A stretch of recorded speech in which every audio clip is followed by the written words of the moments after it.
আপনারা অবগত আছেন যে মোস্ট অফলি আজকেই হয়তো আমাদের যে লোকসভা নির্বাচনের নির্ঘণ্ট সেখানে ঘোষণা হবে, কিন্তু তার আগেই আমাদের দুটি লোকসভা আসনে দুজন প্রার্থীর নাম আমাদের কেন্দ্রীয় নেতৃত্ব, কেন্দ্রীয় নির্বাচন কমিটি যেটা রয়েছে সেখান থেকে পূর্ব ত্রিপুরা আসন এবং পশ্চিম ত্রিপুরা আসনের প্রার্থীর নাম ঘোষণা করা হয়েছে। আমাদের পশ্চিম ত্রিপুরা আসনে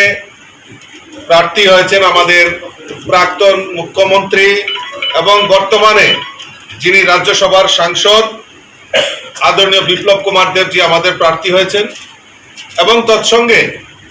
আমাদের পূর্ব ত্রিপুরা আসনের ভারতীয় জনতা পার্টির পদ্মফুল চিহ্নে লড়াই করছেন আমাদের এই রাজ্যের রাজ পরিবারের কন্যা এবং ছত্তিশগড়ে ওনার আধিপত্য, ওনার শ্বশুর বাড়ি, তো আমাদের মহারানী কীর্তি সিং দেববর্মা আমাদের প্রার্থী হয়েছে। তো কাজেই এই দুটি আসনেই আমরা বিপুল ভোটে আমাদের প্রার্থীদেরকে জয়ী করে মোদিজির হাতকে শক্তিশালী করব,